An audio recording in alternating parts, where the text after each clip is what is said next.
Good day, ladies and gentlemen, and welcome to the Baker Hughes Company second quarter 2024 earnings call. At this time, all participants are in a listen-only mode.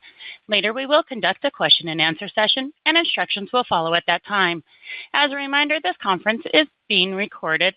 I would now like to introduce your host for today's conference, Mr. Chase Mulvehill, Vice President of Investor Relations. Please go ahead, sir.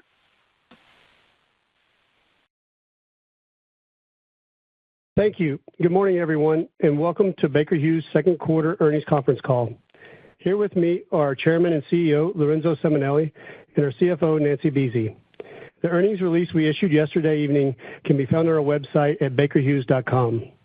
We will also be using a presentation with our prepared remarks during this webcast, which can be found on our investor website. As a reminder, during the course of this conference call, we will provide forward-looking statements. These statements are not guarantees of future performance and involve a number of risks and assumptions. Please review our SEC filings and website for factors that could cause actual results to differ materially. Reconciliations of operating income and other GAAP to non-GAAP measures can be found in our earnings release. With that, I will turn the call over to Lorenzo. Thank you, Chase. Good morning, everyone, and thanks for joining us. We delivered outstanding second quarter results, highlighted by strong operational performance across the company. Our IET performance benefited from excellent execution of its robust backlog.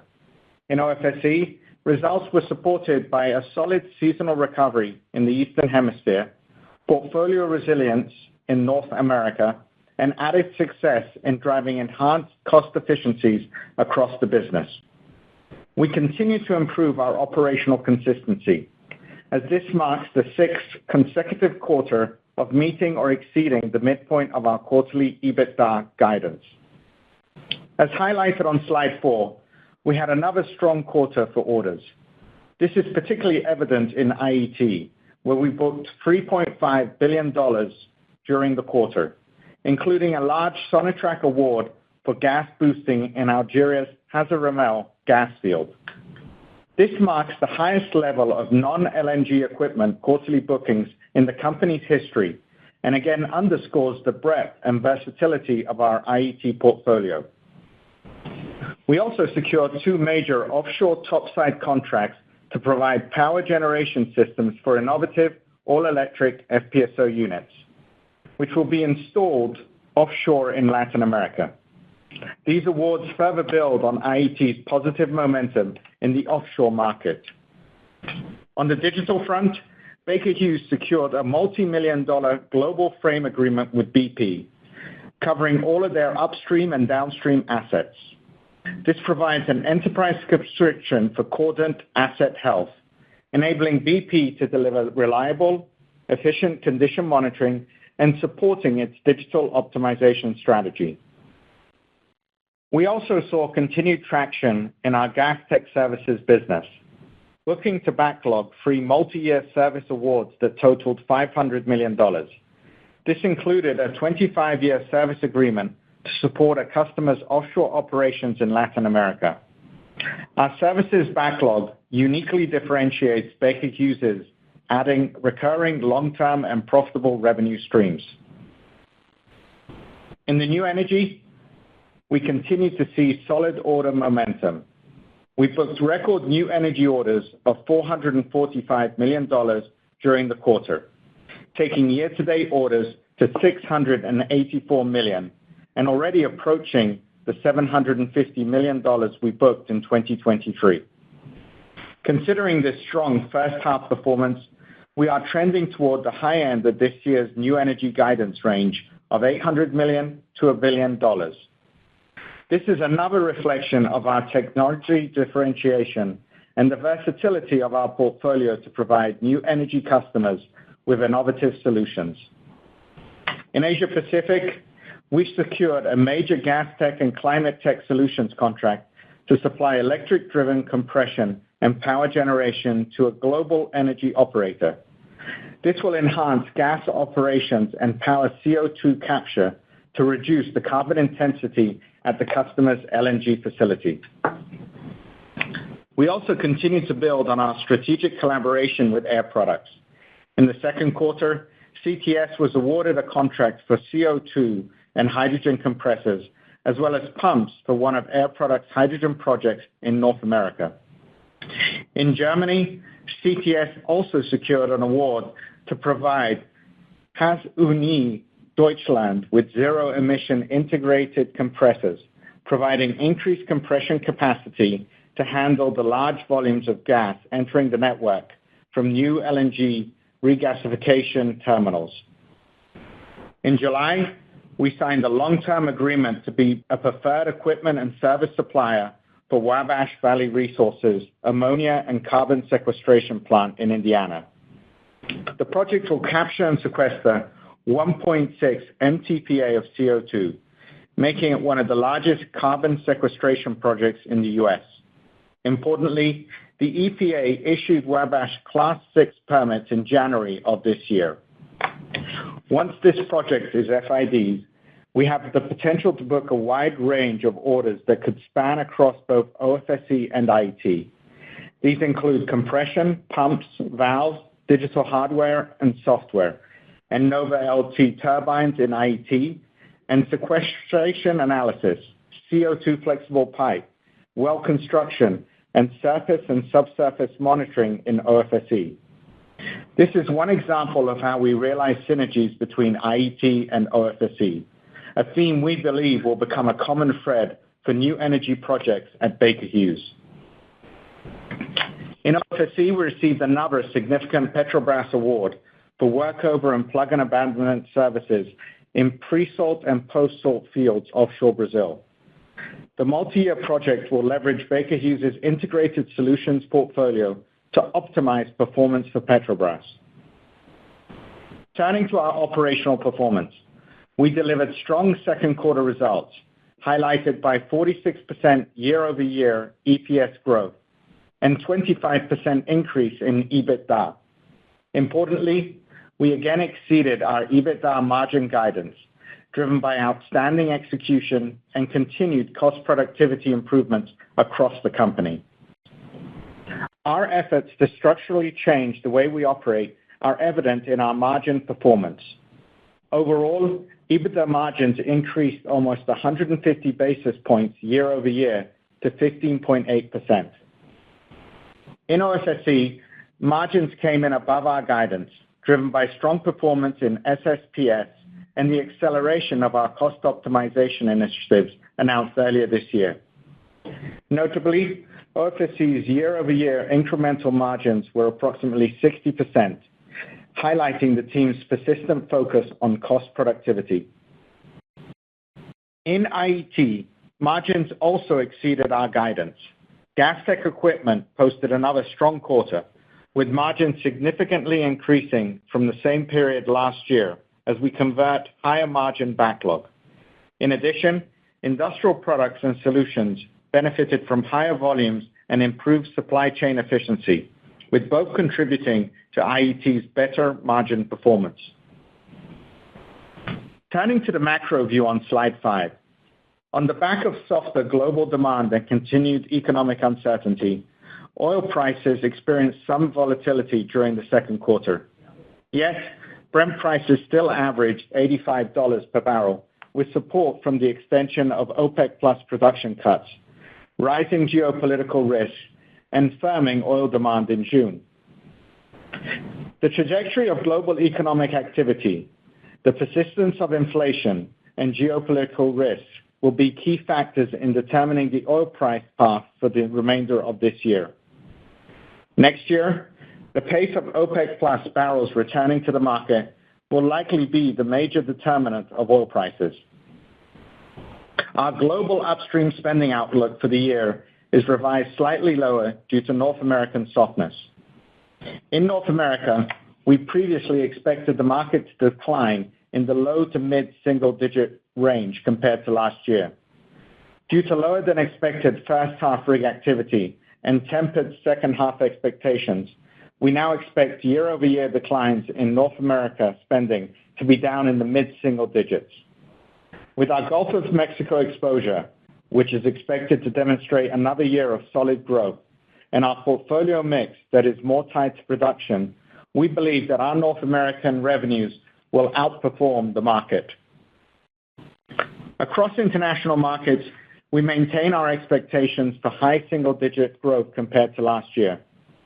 The market outlook already contemplated the extension of OPEC Plus cuts through the end of the year, as well as any potential timing differences between the transitioning of rigs from oil to gas in Saudi Arabia. Looking out beyond 2024, we expect global upstream growth to be led by Latin America and West Africa offshore markets and the Middle East, albeit at a decelerated pace. As the cycle matures, we expect our customers to increasingly focus on optimizing production from existing assets, providing significant growth opportunities for our mature asset solutions. This leverages our decades of experience, deep domain knowledge, and industry-leading technologies, including Lucipa and coveted franchises in both upstream chemicals and artificial lift. Turning to global natural gas and LNG on slide 6, we reiterate our positive outlook for global gas markets. Earlier this year, the IEA updated its projections for electricity consumption, noting that global demand for data centers, driven by cryptocurrency and AI, could double by 2026. This robust data center growth implies its annual electricity consumption could account for 4% of global energy demand. To put this in perspective, this would equal roughly the same amount of electricity used by the entire country of Japan. We believe natural gas will be essential to meet this growing power demand, which will be additive to the growth required for new energy sources in the future. Therefore, the notable rise in generative AI could provide upside to our current expectations for natural gas demand to increase by almost 20% between now and 2040. We are confident that strong underlying natural gas demand will lead to robust and sustainable growth in LNG. Through the end of this decade, we maintain our expectations for LNG demand to increase by mid-single digits annually, requiring an installed nameplate capacity of 800 MTPA by 2030. As we highlight on the slide, year-to-date offtake contracting for LNG is 42% higher than the same period last year. With recent contracting of Middle East capacity from Asian buyers and portfolio players, we expect a record-breaking year for contracting offtake volumes. Contracting of offtake capacity is a key factor in many LNG projects reaching FID. Therefore, these recent trends only increase our confidence in the pipeline of potential projects progressing. We continue to expect global LNG FIDs of about 100 MTPA over the next 3 years, which would result in our installed capacity increasing by 70%. Importantly, our growing installed base of equipment brings significant aftermarket service opportunities for Baker Hughes across the life cycle of the equipment. Turning to slide 7, I want to take a moment to reflect on the strong tailwinds outside of LNG that we are experiencing within IET's gas technology equipment portfolio. The versatility of gas tech equipment uniquely sets Baker Hughes apart from our peers. This enables us to sell our equipment into numerous end markets outside of LNG, where we often compete and win against a diverse group of industrial companies. In the first half of this year, we have booked $6.4 billion of orders, with about 85% associated with non-LNG equipment and services. This strength has been most notable in gas tech equipment, where we booked almost $1.4 billion of non-LNG orders during the quarter. On the back of a robust first half, we now expect gas tech equipment orders outside of LNG to exceed $3 billion for the full year, which is almost double last year's level. Looking beyond 2024, we see an opportunity for our GTE business to capture increasing share of the addressable non-LNG market, which we expect to total $100 to $120 billion through 2030. This significant opportunity includes a broad set of growing end markets, including gas processing and pipeline infrastructure, onshore and offshore production, downstream, and industrial. This year, we have experienced a notable increase in gas infrastructure orders. In the first quarter, we announced the Master Gas System Free Award with Aramco, and during the second quarter, we booked the Hassi R'Mel pipeline expansion project in Algeria that will bring gas to Europe. In total, these two projects accounted for more than $1 billion of equipment bookings. Looking over the next few years, we see continued strength in gas infrastructure opportunities across the Middle East, U.S., Latin America, and Sub-Saharan Africa due to secular growth in global natural gas and LNG demand through at least 2040. This will drive further momentum in gas infrastructure equipment orders well beyond this year and provides opportunities for gas tech services, condition monitoring, and pipeline inspection. A key strength of our business model is to monetize equipment cycles and leverage our growing installed base for sustainable and profitable revenue growth. Beyond gas infrastructure markets, we also expect continued strength in onshore and offshore production orders, led by the FPSO market. Over the next few years, we anticipate the market awards 7 to 9 FPSOs per year, driven by growth in Brazil and Guyana. Longer term, recent discoveries in Namibia's Orange Basin provide growing confidence in FPSO orders outside the strong momentum we see over the next couple of years. In onshore production, we are optimistic about associated processing opportunities as global gas production increases, particularly in the Middle East. One example is the Jafurah gas field, where we have been previously awarded compression trains, stabilizer compressors, valves, and condition monitoring for this strategic gas basin in Saudi Arabia. As this basin is set to significantly increase production, we see opportunity to book additional IET orders in the future. In refining and petrochemicals, we are also experiencing positive momentum. We see growing opportunities for refinery conversion to biofeedstock, as well as growth in ethylene and ammonia markets, driven by rising fuel, fertilizer, and plastics demand. We are seeing increasing power demand led by data center and electric vehicle growth. This dynamic, coupled with renewables intermittency and planned reduction in coal-fired generation capacity, is expected to result in power shortages across U.S. grid network. For example, ERCOT's Texas Power Grid Operator has forecasted that 2030 peak summer load demand will exceed generation by 33 gigawatts. This is equivalent to the energy needed to power 25 million homes, which amounts to 10 times the number of homes in Houston.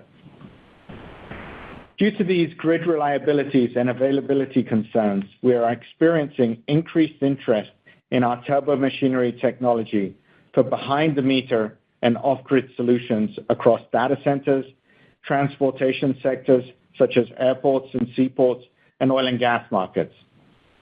Our Nova LT turbines, which can run either on natural gas or hydrogen, are the core technology for our microgrid offering. We will also benefit from increased demand for utility-scale power solutions through our partnership with NET Power, as well as our steam turbine generators and supercritical CO2 technology that enable power generation through small modular reactor solutions. Lastly, we have experienced solid growth across our brush portfolio, which includes solutions to meet most challenging requirements for power generation, grid stabilization, and decarbonization with its electric motors, synchronous generators, and condensers. As additional intermittent renewable power capacity and electrification-driven demand are added to the grid, we expect that grid stabilization will be an area of significant growth for IET. In summary, we are very excited by the strong tailwinds that we are seeing across our energy and industrial end markets. We remain confident in our ability to deliver $11.5 to $13.5 billion of IET orders this year. Before I turn the call over to Nancy, I wanted to briefly provide some highlights around the progress we are making on our emissions and the success we're having in helping our customers reduce their own emissions intensity. Baker Hughes was one of the first companies in our industry to make a public commitment to a reduction in our operational emissions by 2030 and achieve net zero by 2050. As detailed in our corporate sustainability report published in May, we remain on track to achieve these goals, and we continue to provide products and services that help our customers reduce their emissions intensity. In IET, we have sold a number of zero-emission integrated compressors, or ICLs. Also, customers are increasingly interested in our more efficient turbines, highlighted by increasing Nova LT order flow. Our Panametrics Flare IQ technology is also seeing increased customer adoption. It helps to monitor, reduce, and control emissions associated with flaring and covers a wide range of assets, including assisted flares associated with downstream petrochemical, refinery, and upstream operations. In OFSE, our artificial lift product line deploys more efficient permanent magnet motors at well sites, replacing older, more emissive technology. Combining permanent magnet motor technology with Baker Hughes' electrical submersible pump capabilities creates differentiated solutions, providing advantages for our customers and producing fewer emissions. Across both segments, we have developed digital and condition monitoring solutions that enable our customers to efficiently monitor their equipment performance, highlighting any inefficiencies that drive emissions up. Our customers are clearly focused on reducing their emissions, and we have a broad suite of products to help them on this journey. With that, I'll turn the call over to Nancy. Thanks, Lorenzo. I will begin on slide 9 with an overview of our consolidated results and then speak to segment details before summarizing our outlook. We're extremely pleased with our second quarter results. Our operational discipline and rigor are gaining traction, highlighted by our consistent improvement in EBITDA margins and returns.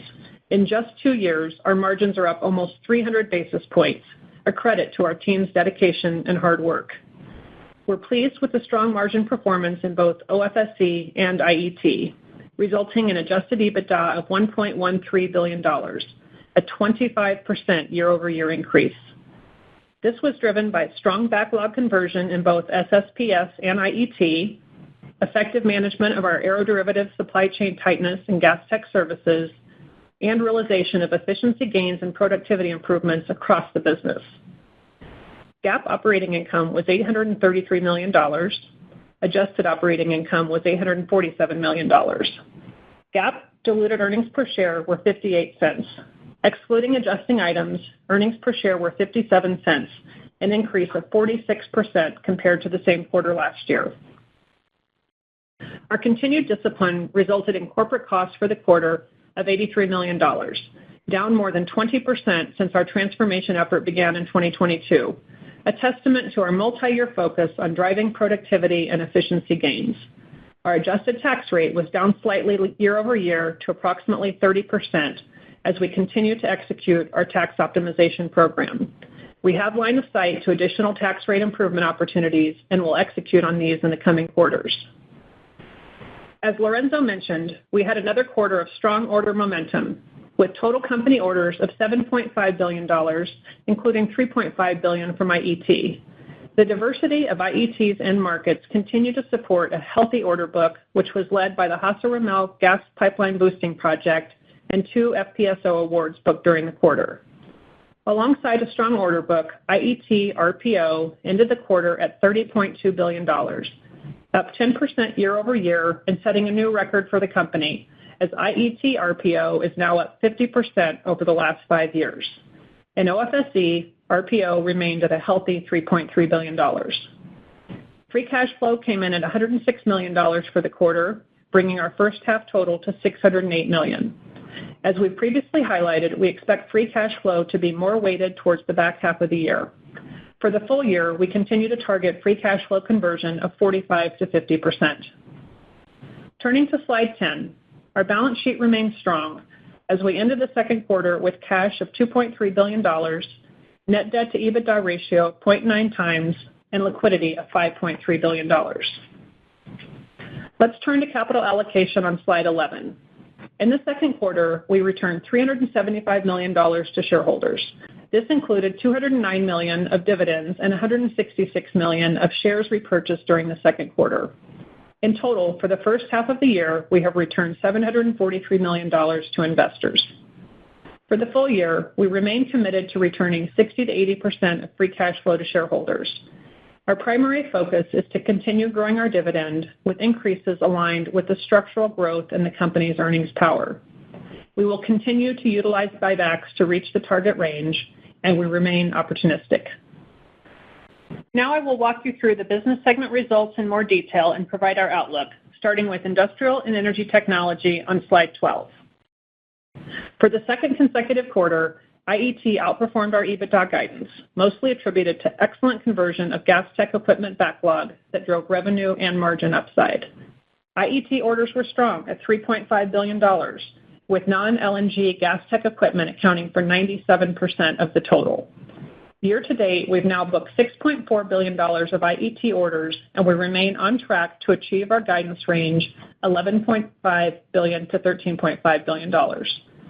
The versatility and differentiation of the IET portfolio across industrial and energy segments remains a significant competitive advantage for Baker Hughes, allowing us to profitably grow with new customers and applications.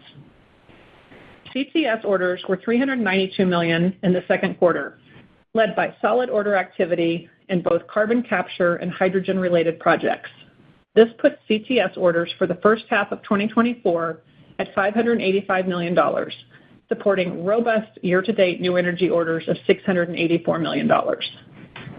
IET RPO ended the quarter at $30.2 billion, a record level and up 10% year-on-year.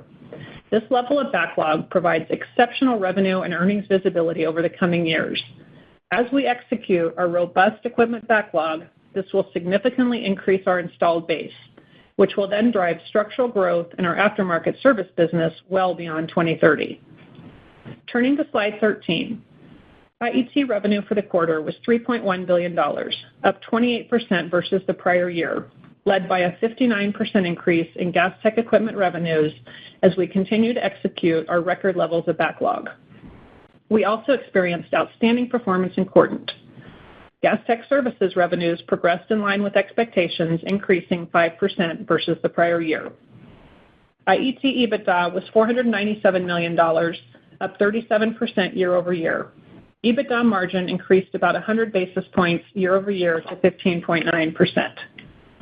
I want to specifically highlight the progress in gas tech equipment margins, which are up about 500 basis points compared to prior year levels due to conversion of higher margin backlog, cost efficiency improvement, and strong productivity gains.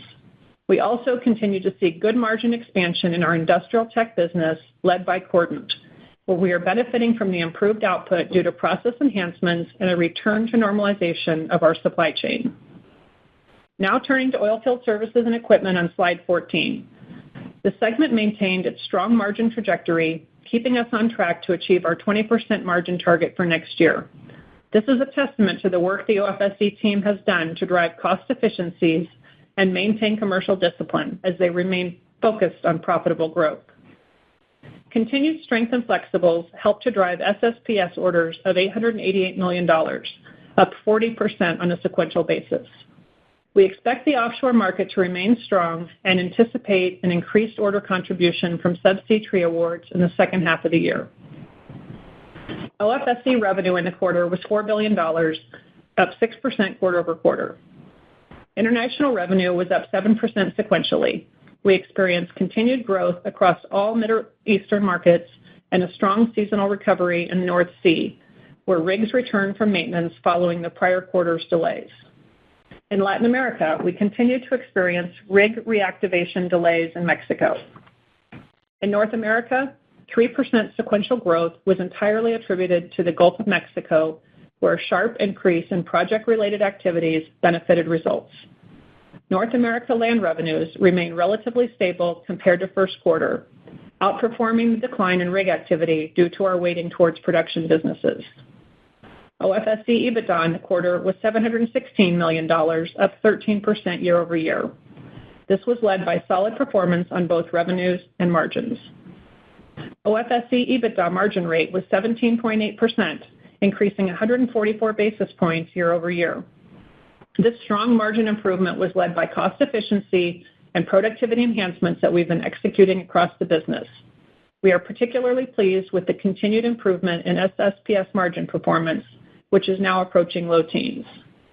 More broadly, we are clearly seeing the benefits of our transformation efforts initiated in late 2022, which are having a positive impact on our financial performance across both segments. Turning to slide 15, I want to take a moment to provide more details on the actions we're taking to drive sustainable margin improvement across the company. In IET, the team has adopted a process mindset that is driving a culture of improved efficiency and productivity. We are on a journey to create an efficient organization that emphasizes the elimination of waste, continuous improvement, and delivers more value to our customers. As highlighted by the strong margin outperformance so far this year, these continued optimization efforts are gaining traction across IET and are a key part of the strategy to reach our 20% margins by 2026.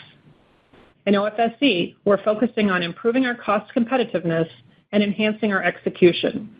Supply chain optimization and service delivery improvements are key strategic priorities to achieve our 20% margin targets. Commercially, we remain disciplined, ensuring we are maximizing returns and focusing on profitable growth. Combined with our leading technologies and solutions, we are now demonstrating a sustainable uplift in our OFSE margins. In our corporate functions, we're driving structurally lower corporate costs as we execute several projects to streamline activities, remove duplication, and modernize management systems. This is improving clarity, transparency, and the pace of decision-making. We are making significant progress in changing the way we operate. What excites me the most is what lies ahead. We still have a lot of opportunity to drive margins higher, and the market tailwinds for our unique portfolio of technologies and solutions are only strengthening. Next, I'd like to update you on our outlook. The details of our third quarter and full year 2024 guidance are found on slide 16. The ranges for revenue, EBITDA, and D&A are shown on the slide, and I'll focus on the midpoint of our guidance. Overall, we're increasingly bullish on the outlook for the company, in particular our IET business. As Lorenzo highlighted, this segment is benefiting from strength in multiple cycles, including LNG, gas infrastructure, offshore, and new energy. Our portfolio is well-suited to capitalize on the positive momentum in each of these areas. Given the tailwinds and our continued operational improvement, we expect third quarter company EBITDA of $1.2 billion at the midpoint of our guidance range. For IET, we expect third quarter results to benefit from continued productivity enhancements and process improvements, as well as strong revenue conversion of the segment's record backlog. Overall, we expect third quarter IET EBITDA of $525 million at the midpoint of our guidance range. The major factors driving this range will be the pace of backlog conversion in gas tech equipment, the impact of any aeroderivative supply chain tightness in gas tech, and operational execution in industrial tech and climate tech solutions. For OFSE, we expect third quarter results to reflect typical seasonal growth in international and flattish activity in North America. We expect third quarter OFSE EBITDA of $760 million at the midpoint of our guidance range. Factors impacting this range include the phasing of 2024 E&P budgets, SSPS backlog conversion, realization of further cost-out initiatives, and execution on larger international projects. Turning to our full-year guidance, we are increasing the midpoint of the EBITDA range by 5%, entirely attributed to strong IET performance, as our OFSE EBITDA midpoint remains unchanged. For the full year 2024, we now expect Baker Hughes EBITDA of $4.525 billion at the midpoint of our guidance range. Given the strength in first-half new energy orders, we now expect to end the year towards the high end of our $800 million to $1 billion range. We expect IET orders to remain at robust levels this year and maintain the guidance range between $11.5 to $13.5 billion, driven by strong momentum across all aspects of the IET portfolio. As a result of robust backlog conversion and strong margin performance, we are increasing our full-year outlook for IET EBITDA to $1.965 billion at the midpoint of our guidance range. Compared to our prior guidance, this amounts to a 12% increase.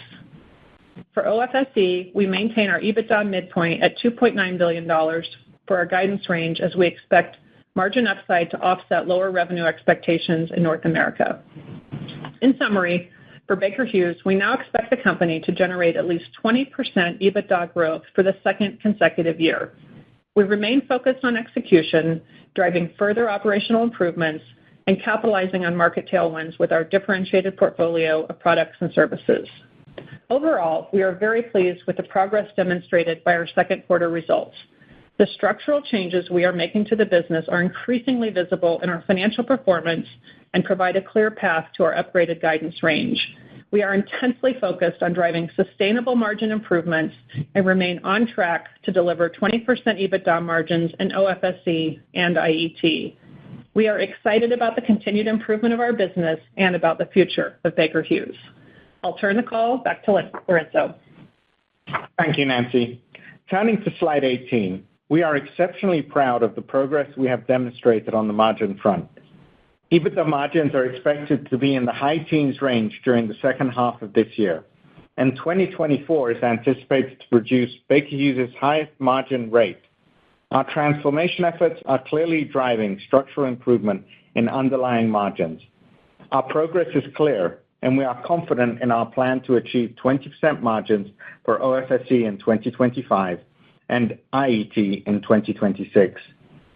The story today of Baker Hughes is more than just improving operational performance.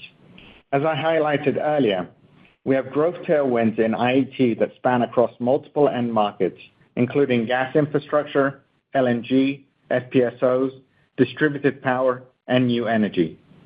Orders from these key growth markets have been major drivers of our record equipment backlog. Throughout our transformation, we have taken steps to reinforce our culture as one Baker Hughes. Our people are the driving force behind our success.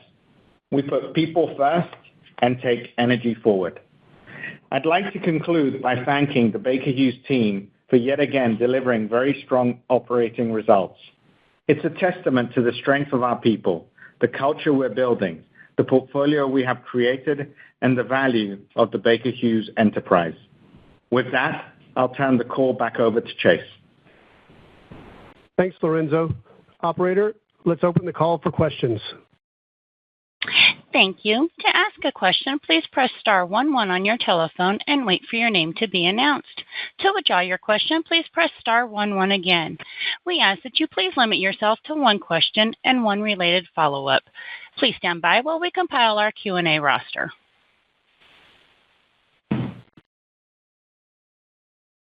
Our first question comes from the line of Luke Lemoine with Piper Sandler. Your line is open. Please go ahead. Yeah. Hey, good morning, Lorenzo, Nancy. Hi, Luke. Morning. You had really strong margins in both segments, which I guess is another step on your journey to 20% for both. You talked about some of what has been done, but could you elaborate on the drivers from here? If it's any cost initiatives, operational enhancements that we should focus on, or kind of an IET, more backlog conversion or mix? Definitely, Luke, and really proud of what the team's been able to accomplish. And as you said, at 2Q, really some great results, and it's a testament to the execution that we started also back in the fall of 2022, when we went from 4 discrete segments into 2. We had numerous changes, and also we started a restructuring of taking cost out, $150 million in 2023, and really streamlining processes, reducing duplication. And as you look at the segments in particular, I mean, IET is really on a process of continuous improvement, adopting lean mindset as they have a great backlog that they're continuing to churn out, and we're increasing automation, the efficiencies of supply chain, the customer-centric approach, and really delivering more value to our customers with what we have. And that volume is great for the future as well, and we're continuing to do more with it and getting the efficiencies from a margin perspective. On OFSE, again, it's cost competitiveness. It's continuing to drive, as you saw in the fall of 23, announcing a restructuring with taking out duplication, enhancing execution, service delivery improvements, a focus on best cost country sourcing and really profitable growth as we go forward. So, it doesn't stop in the segments, also across the company, the structural improvements that you heard Nancy mention beforehand. So, we're expecting the margin expansion to continue. And as you look at 24, we're going to be up about 150 basis points, which is better than what we said previously. And we're fully committed to the 20% in OFSE in 2025 and also the 20% in IET in 2026, and very confident in our ability to achieve those. So a lot of things coming together and a lot of hard work by the team. Yeah, and Luke, and I would just add to that, as we've indicated, we're doing a lot of fundamental work. We are changing the way we work within the company. We are building sustainable improvements, so you will continue to see those margins tick up over time.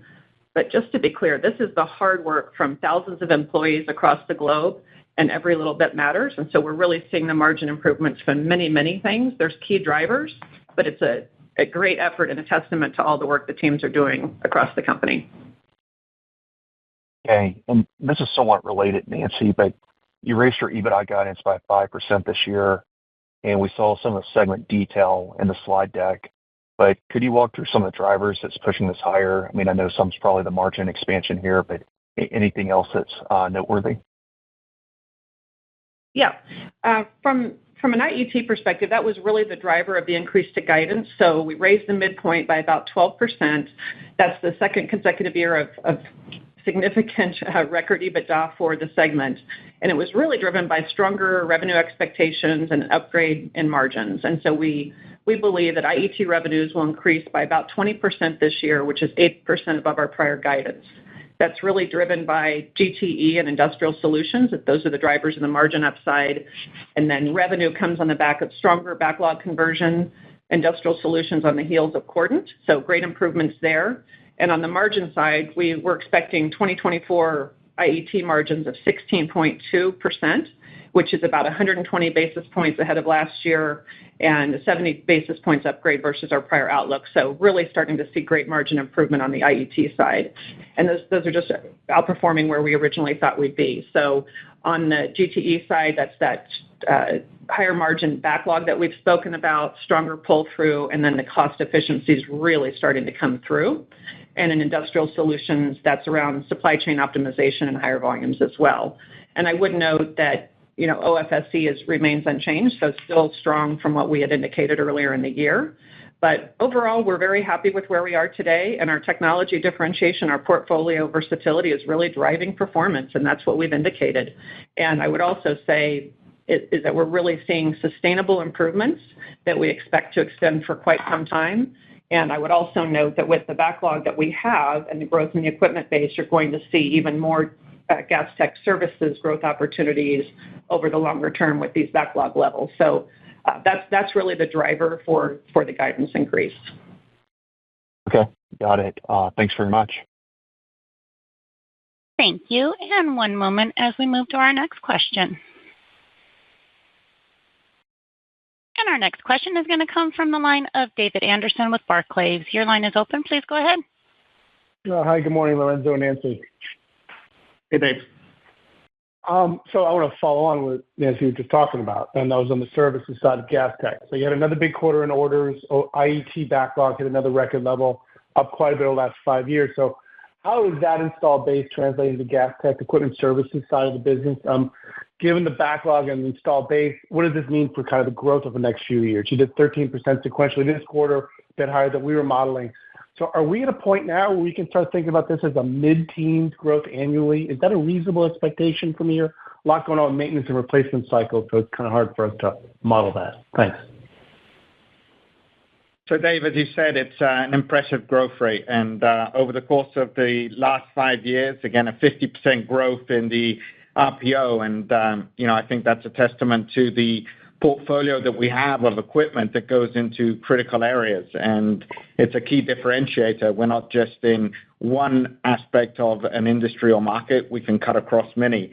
And Gas Tech is a full life cycle business, and I think you've got to look at it from a standpoint of razor blade. And we've said this before, this isn't just an equipment sale. This is the ability to stay close to the customer and be with them for 20 to 30 years. And that may come later than the equipment sale, but it's there. And so we look constantly at our installed base and look at the opportunity for that services revenue stream to come through. And you're starting to see it come through, and it provides that long-term visibility and confidence in the sustained growth outlook that we see for the company going forward. And it's underappreciated right now, we feel, because, again, it's that aspect of an amazing backlog that's been built over 5 years now starting to come out, and we've got the equipment being installed, and you'll see that service stream continuing for many years to come, and again, being on a life cycle basis. So razor blades, that's clearly a model here that we're taking forward. And maybe if I could just shift over on the OFSE side, specifically around Eastern Hemisphere. I mean, Latin America has been a bit of a mess this year, so it's kind of hard to figure out which way the ball is going there. But you outperformed overall internationally. Your peers 7% sequentially. Eastern Hemisphere is really strong, particularly in the Middle East. In your guidance for high single-digit growth spending internationally for this year, and then as we think into 2025. Can you talk about which markets you have kind of really good lines of sight on in which you can outperform? I know Saudi is on the top of the mind. You mentioned West Africa as well. Could you just dig into that a little bit more in terms of, are these big contracts that are starting up? Like, what gives you the confidence on that visibility over the next, let's say, 18 months? Yeah, definitely, Dave. And as you said, we continue to see an outlook of high single digit in the international market, and very pleased with also the second quarter performance from a quarter-over-quarter being up 7. And again, as we look at the marketplaces, there's the significant offshore, as you look at Suriname, Namibia, Guyana, that continues to be strong. Brazil, again, you've got, as you mentioned, some of the dynamics that take place in Mexico, which will continue, no doubt. But with the international overall, continues to be strong, and Middle East is also an area of growth for us as we continue to move forward. So there's several good prospects. I would look at it from a standpoint of growth in the future at a slower pace, so positive, but again, decelerating as we go forward. But we remain very optimistic about the continued aspect of international growth, and also the mature assets and the opportunity around mature asset solutions that we can actually provide to the company and the customers we have, and brownfield opportunities that exist as people continue to look at increasing production. And that's a sweet spot for us. As you know, we are more on the production side. We've got the chemicals, we've got the ESPs, and we've got the solutions also from a digital standpoint that we rolled out to the marketplace. Great. Thank you very much. Thank you. And one moment as we move on to our next question. And our next question is going to come from the line of James West with Evercore. Your line is open. Please go ahead. Hey, thanks. Good morning, Lorenzo and Nancy, and clearly from your prepared remarks and some of the comments made already in the Q&A, you guys are feeling good momentum. So that's great to hear. Perhaps Thanks, the first question. Yeah, the first question for me, Lorenzo, if we think about an underappreciated part of your business is leverage to, the behind the meter. And you mentioned some of the things, but there's, microgrids, obviously the off-grid solutions, and of course, data centers are an opportunity that we all see going forward. Could you possibly elaborate on the role you see Baker and your gas technologies playing in these other solutions, outside of the big LNG and other projects? Definitely, James. And as you say, I think it's an area that's coming to the forefront, and people are better appreciating the portfolio of capability that we have to help in an area where you need continuous power supply, the need for distributed power systems, and we know that that's just going to increase over time. I mean, you look at some of the predictions out there. You highlighted data centers, and, the IEA says that by 2026, they're going to consume 800 terawatt hours, and that's basically a doubling of the consumption from 2022. And you need a lot of these microgrids to help. And we've got gas turbine technology that is beneficial for those, especially on the off-grid. And it's not just the data centers. It's overall, as you look at the instability of the grid and the requirements that are being placed on the grid, a lot of people, customers, are looking at off-grid solutions. And that's even evident in the Permian, and where brownouts are a regular occurrence. And now we're seeing companies come to us and ask for off-grid solutions, and we've got modular capabilities. And on the small scale, again, we've got the Nova LT turbines. We've got the opportunity of steam turbines. We've got the SMR solutions. And then as we go larger scale and in the future, you've also got net power. And these is a portfolio of capabilities that we can give to oil and gas, airports, shipping, and we see those as all key segments that need additional power going forward, and increasingly they're going to off-grid solutions. So we're looking at the market, developing proposals, working with partners and ecosystems, and see this as a tremendous opportunity going forward. Great. We certainly agree with that. And maybe, Nancy, for you, we have the new range for the year. Curious about the puts and takes on cash flow. The high end of the range versus the low end of the range. What are the key drivers to either hit the high end or be towards the low end? And I know you've always talked this year about cash flow and free cash flow, especially being back end loaded, which looks like it's going to be. But I'd love to hear maybe some additional color there would be great. Sure. And free cash flow is always lumpy from quarter to quarter, and that's really why we don't guide to it by quarter, but we give you the guidance of 45 to 50% free cash flow conversion. And if you look back over the last 5 years, we're very consistent with where we have landed.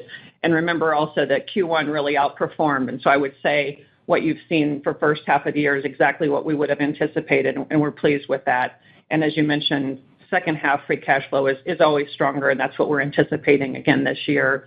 It's always impacted by a few things, certainly in this quarter by timing of collections with some key customers. We always have down payments that we're not always sure when those are going to come in. And I would just reiterate our confidence in the 45 to 50% conversion for the year. And our longer term target remains 50% plus. And right alongside that, we would also remind you of just the returns to shareholders. So in the first half of the year, we've returned almost $750 million, which is up 50% year over year, and that's focused on the dividend growth and the share buyback. So we will always continue to focus on those things being in alignment, but strong conviction in our ability to get there on the free cash flow conversion. Got it. Thanks to you both. Thank you. And one moment as we move on to our next question. Our next question is going to come from the line of Arun Jayaram with JP Morgan Securities. Your line is open. Please go ahead. Yeah, good morning. Lorenzo, LNG has obviously been a big part of the Baker story over the last couple of years, but we're seeing now a step change in your non-LNG orders in gas tech. Can you talk about some of the underlying drivers of this non-LNG growth? Do you expect it to continue, and perhaps give us your thoughts on the setup of the IET order book as we think about the back half of the year and into 2025? Yeah, definitely, Arun. And as you say, LNG has not gone away, and we anticipate it's going to be coming back. And, again, we've seen the pause in the U.S., but our orders continue to be strong across IET. And in particular, as you look at the onshore, offshore production, as you look at gas infrastructure, and all of this plays into the ecosystem that's required around gas. And that's where we play strongly from a compression standpoint. We play strongly with the turbines that we provide. And so as you look at the first half, $6.4 billion booked, and we see that even the second half going to be strong again. and we're affirming, as you heard from Nancy, the range. And as I look at the year, we should be around $12 to $12.5 billion from an orders perspective. And as we go forward, we'll start to see LNG come back. So this isn't a aspect of the backlog or also the industry shifting and going away. We're going to continue to see robust orders as we continue also into 2025. And it's the breadth of the portfolio that we have and the capability of having the right equipment to be installed at the right time. So feel very good about the way in which, the differentiation of the technology comes through here. Great. And just to follow up, Lorenzo, you and the team have booked a couple of large orders on the gas infrastructure side in Algeria this quarter and in Saudi in 1Q. Thoughts on how this could progress, again, over the same timetable over the balance of the year and into next year?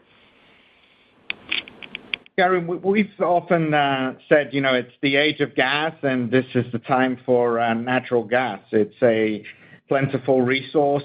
We know its merits, again, from an emissions perspective, being lower than coal, and we think that gas has a lot of growth potential going forward, and we're seeing that also from the developments of gas infrastructure around the world as energy demand continues to be there, and also people are looking for lower carbon intensity, and gas is the solution. So as we go forward, we're seeing that gas production being a positive for Baker Hughes.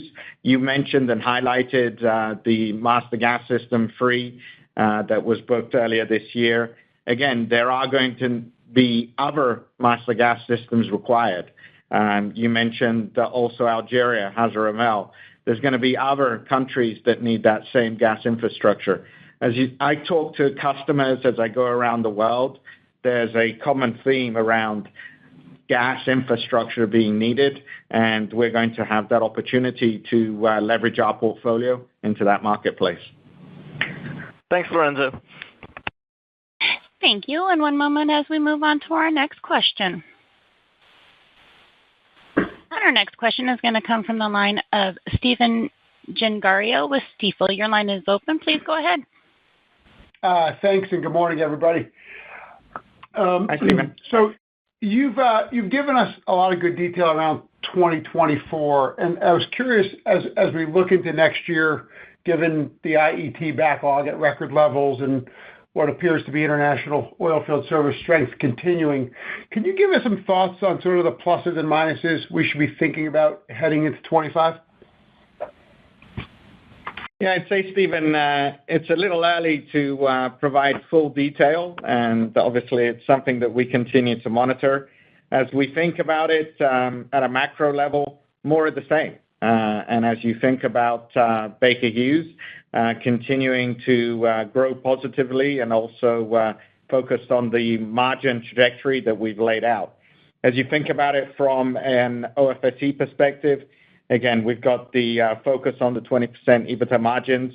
As you look at international, we continue to see robust international growth. Again, positive growth at a slower pace, but positive. And I think North America, still early days, but we do anticipate a rebound in at least the second half of 25 and from the area that it is today. On the IET side, again, a focus on the margin improvement. We've laid that out, and that continues to be the case. And order momentum continuing. You've got LNG that, again, from the U.S. perspective, has been dampened in 24, just given the pause. We anticipate that that will reverse, and we'll see those LNG opportunities come back. Also, the international opportunities continue to be there. And as I just mentioned to Arun as well, the gas infrastructure, onshore, offshore production, the FPSOs, and new energy. Let's not forget the growth that we continue to see in new energy, and we highlighted being at the upper end of our guidance on the new energy at the $800 to the $1 billion range, and we continue to see positive momentum as we go into 25. So feeling very, very good. Again, early days, and we'll be able to give more as we get later into 2024. Thanks. And just as a follow-up, you mentioned new energy orders. Can you just give us a quick recap of the key technologies and areas that are driving the new energy orders? Definitely. And the great thing about our portfolio, Stephen, is we're able to go across many of these new energy projects, really from the subsurface all the way to the actually reducing the CO2 and being able to store it and being able to move it. So if you think about our capability and you look at Wabash, for example, and I highlighted Wabash in the prepared remarks, you've got compression pumps, you've got valves, you've got instrumentation, condition monitoring, you've got on the OFSE side, the sequestration, feasibility analysis, well construction, you're able to measure and verify. And we have a portfolio of capabilities both across IET and OFSE that really allows us to play a differentiated role in these projects such as Wabash. And, as you look at the new energy orders that we've booked so far this year, about 50% have been on the CO2 side. And we see, CCUS continuing to be a key theme as we go forward. So feel good about new energy and the continued momentum there, and we're uniquely positioned. Great. Thank you for the detail. Thank you. That was our last question. I will hand you back to Mr. Lorenzo Simonelli, Chairman and Chief Executive Officer, to conclude the call. Thank you to everyone for taking the time to join our earnings call today. Look forward to speaking to you all again soon. Ladies and gentlemen, thank you for participating in today's conference. This concludes the program. You may now disconnect. Everyone, have a great day.